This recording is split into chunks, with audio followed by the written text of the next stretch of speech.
You're watching Twin Tiers Sunday with Leanne DeRosa.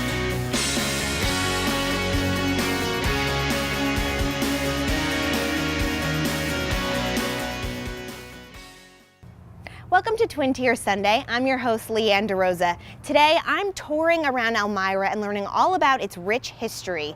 Did you know some people call this Mark Twain country? Mark Twain is just one of the many famous figures who's tied to this area. And today, we're going to learn about his story and explore some of the city's historical highlights. So join me aboard the Mark Twain Trolley. Let's go.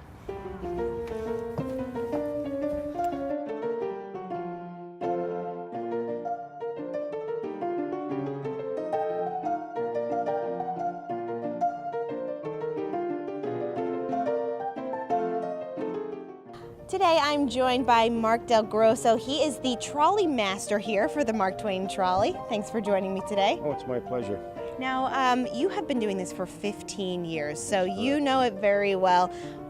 Let's start off with Mark Twain. What ties Mark Twain to Chemung County, to Elmira in general? This was Mark Twain's summer home in the 1870s, 80s, and 90s. He actually spent more than 20 summers here. He married an Elmira girl, Olivia Langdon. The Langdons were a very prominent Elmira family, much higher class than you might say Twain was at that time, but he managed to win Livy's heart. They were married, and they spent summers here at Quarry Farm, which was the home of Olivia's older sister, Susan. Very small farmhouse. They spent a year there, or one summer there, and Mark Twain discovered that it was much too small for him to get any work done. So over the second winter, Susan Crane managed to build him a study in the shape of a riverboat pilot house. She surprised him with it as a gift. It was about 100 yards from the farmhouse in complete solitude. Twain absolutely loved it, and that's where some of the greatest classics the world has ever known were written, right on the hillside outside of Elmira. And now we will take you to Mark Twain's study, give you a peek of that coming up soon. Twain spent 20 summers in that study. Over the years after his death, it began to fall into disrepair, and in the 1950s it was moved to the college campus, Elmira College campus on Park Place, where the whole world can enjoy it. It is open every day during the summer, other times of year by appointment, but it's a literary mecca. I mean, inside that little tiny building is where some of the greatest classics in the world were written. And, just stepping inside and knowing that Mark Twain sat there and composed The Adventures of Tom Sawyer, Huckleberry Finn, A Prince and a Pauper, A Connecticut Yankee, and King Arthur's Court, it's just, it's awe-inspiring. Now, what are some of the other sites around, is it just Elmira, is it Chemung County as a whole that tie to Mark Twain? It's most of Twain's sites that he would have been actively involved with were in Elmira. The Quarry Farm, obviously, the Langdon Mansion in downtown Elmira, which no longer exists, unfortunately. But the Clemenses and his in-laws, the Langdons, had a lot of friends here in town. So many of the large older homes they probably socialized in back at that time period, in the golden age, the 1870s, 80s, and 90s. It was a time of great socializing. So I think a lot of people like to claim that maybe Mark Twain did this or did that on their property, and who knows, some of it's true, some of it might be legend, but it's all fun one way or the other. Now, speaking of fun, this trolley, how long has it been running for? The trolley in the Twain country has actually been running for, I believe, around 30 years. I've been doing it 15. This is our second vehicle. The original trolley was much smaller, not air conditioned, not as comfortable, but a little bit more realistic. If you haven't been on here for 3 years, you'd be surprised at how much nicer it is. Now tell us about the journey that this trolley takes people on throughout Mark Twain country. Well, it's an architectural and historical tour of the city. Even local people have no idea how much history is here. In fact, they're some of the people that I most enjoy coming on here. We get people from all over the world, but when people locally come on and say, wow, I didn't know this and I didn't know that, and they come off with a little more pride in their community. The architecture here is absolutely magnificent. The history from the Indian times through the Revolutionary War, there's a tremendous amount of Underground Railroad history here. You probably know that we had a Civil War prison camp here. Elmira was a mustering point during the Civil War, kind of like what you would call a basic training camp now. And right up into modern day, our earlier tours during the day go to the south side, Dunfield. We talk about the sports history, tremendous number of Major League Baseball players started out here. It's really exciting. Now, tell us about the tours, some of the logistics. You run them throughout the summer, and how many are there, and when can people, find the times and the tickets? It runs Tuesday through Saturday from the Chemung Valley History Museum on the hour from 10 a.m. through 2 p.m., 5 trips a day, except for Saturday. The last tour is at 1 o'clock, and that is the tour that is different than the others. The final tour of the day goes into Mark Twain's gravesite. The other ones are more of an overview of the whole city and the whole history. The last one is more oriented toward Twain history. It runs from 1st of July through Labor Day weekend. I believe the last day this year is Saturday the 3rd of September, so they've still got plenty of time to come on board. All right. And in that note, let's get on board and take a trip into Mark Twain country. Great. We have to take a quick break. When we come back, Well, good afternoon. Welcome aboard. My name is Mark. we're traveling through Twain country.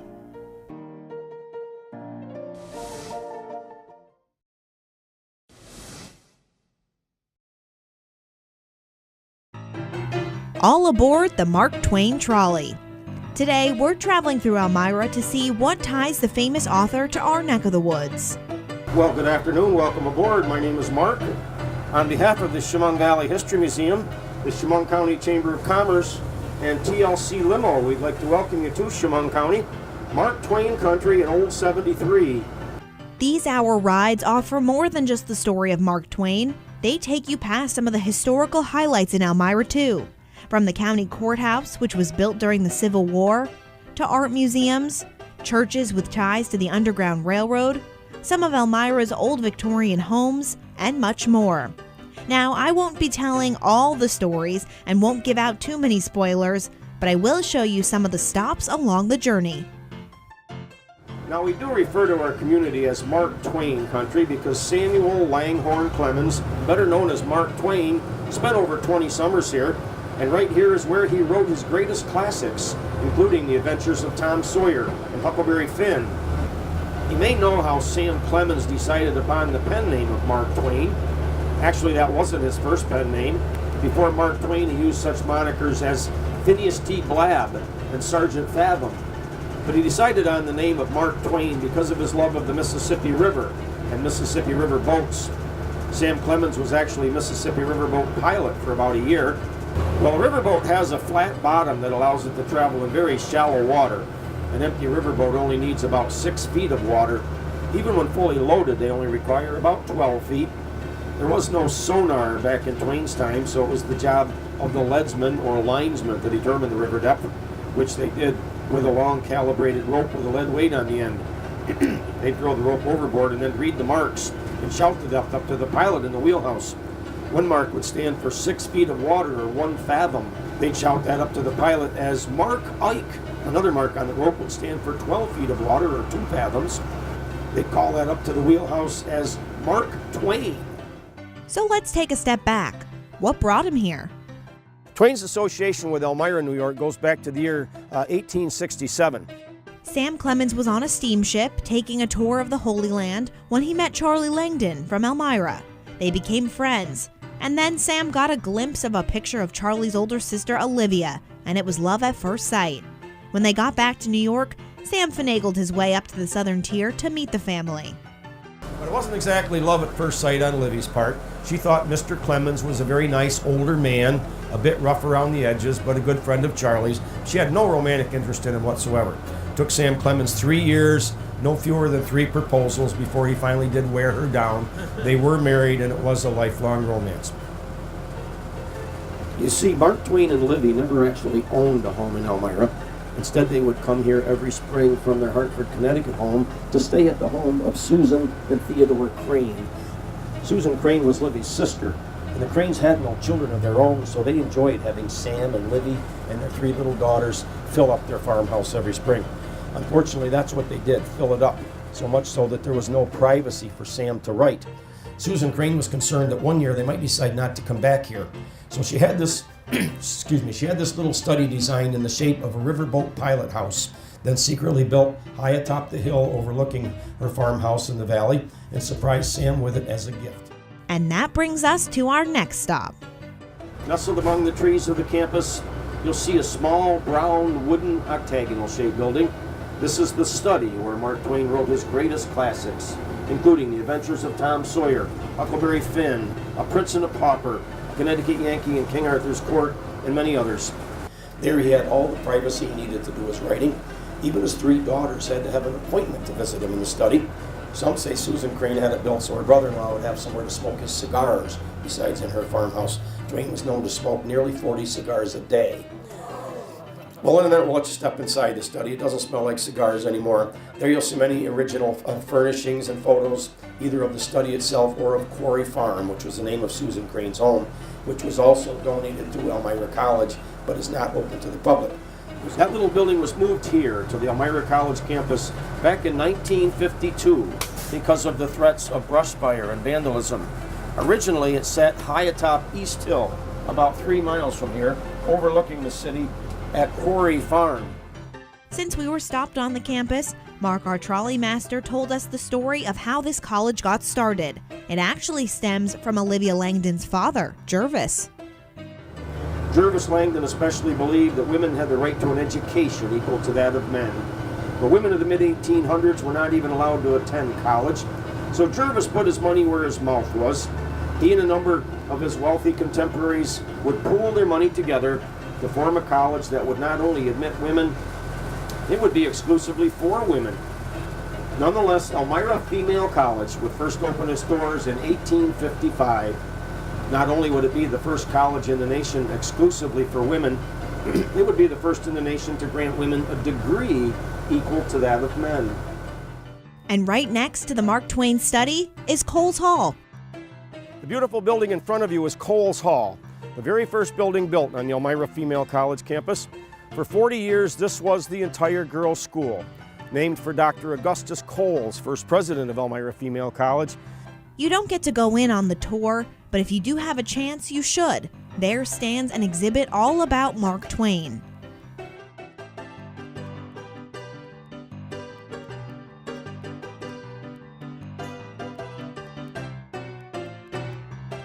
But now it's time to hurry back on the bus because there's plenty more to explore in Mark Twain country, including his gravesite. We'll get to all of that when we come back. Stay with us.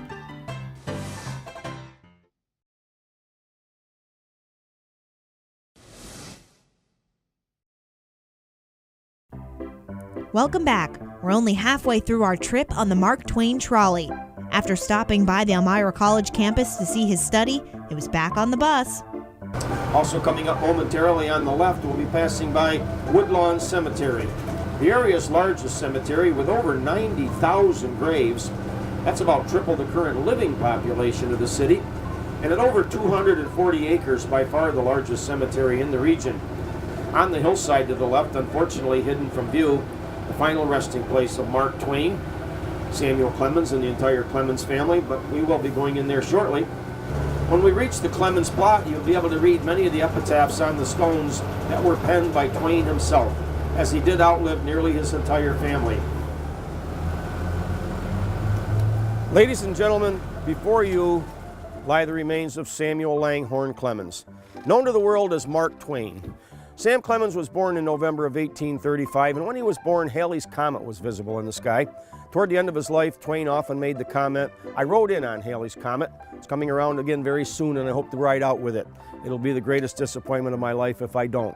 Well, he wouldn't have been disappointed, and he must have had a premonition, because when he died in April of 1910, Halley's Comet was once again appearing on the horizon, and that famous author and that famous comet will forever be associated. Livy herself was very sickly all her life, suffered from heart problems from the time she was a teenager, often bedridden, very weak, very frail of body, but very strong of spirit, very well educated for her time period.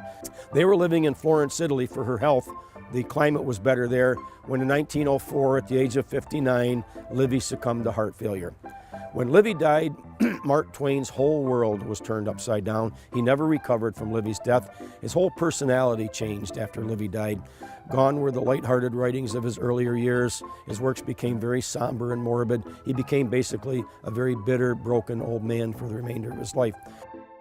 Sam and Livy had 4 children. They had a son, Langdon, who died at just 18 months of age. He's buried on the other side, and we'll talk about him in a minute. And then they had 3 daughters. Their oldest daughter, Susie, lived to be just 23 years old. Susie was staying here in Elmira at Quarry Farm with her Aunt Susan while Sam and Livy were traveling throughout Europe on one of his world lecture tours. Susie became ill while here in town and was taken back to their Hartford, Connecticut home, where she died of spinal meningitis before Sam and Livy could reach her. Their youngest daughter, Jean, suffered all her life from epilepsy. You can see what a tragic family this really was.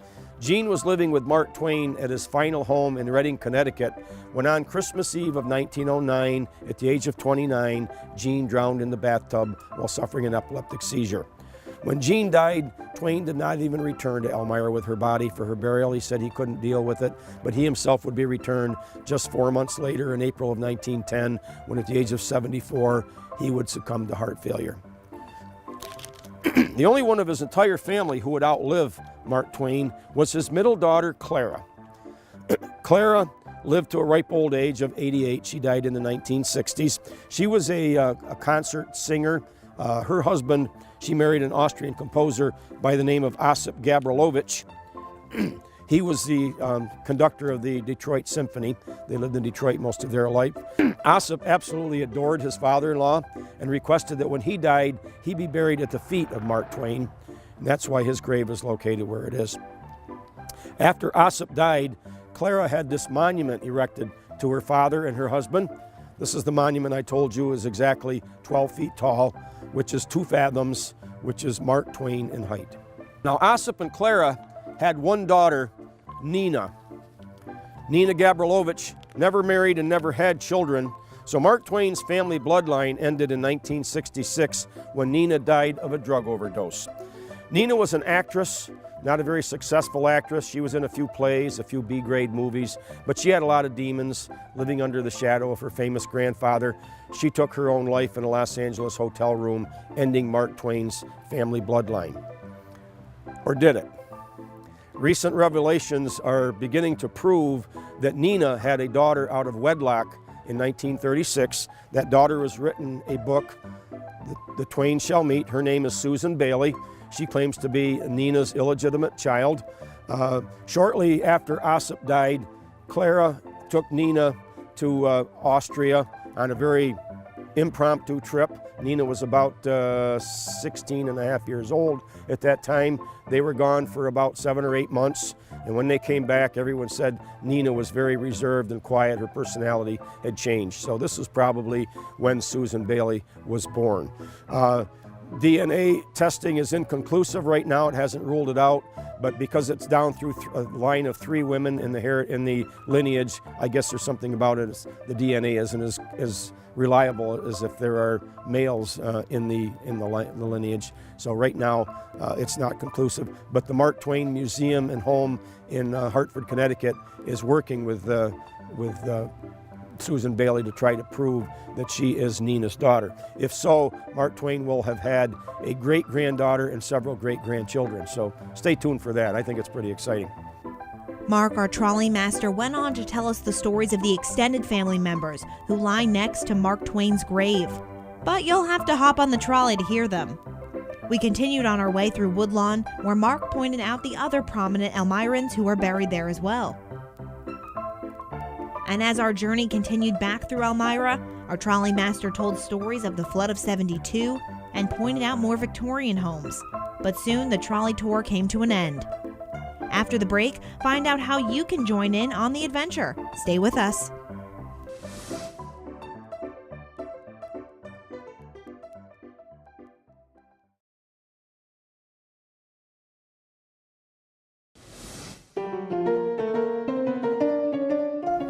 Well, Mark, the trolley master, just gave us a wonderful tour throughout Elmira. Thank you so Well, much. thank you. I enjoyed it. Now, how can people at home, hop on board and take the trip with you? The tours run Tuesday through Saturday, now through Labor Day weekend, which I believe is Saturday, September 3rd, on the hour from 10 a.m. through 2 p.m.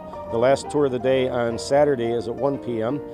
They can get on board at the Chemung Valley History Museum on East Water Street. It's best to call for reservations, but not necessary. You never know when it might be sold out, so it's best to call ahead and get a reservation. And if you do come, try to get here 10 or 15 minutes early so you make sure that you get on board in plenty of time. Wonderful. Now, really quickly, what do you think people love most about this trolley ride, and why should people at home hop on board too? We just have so much history here.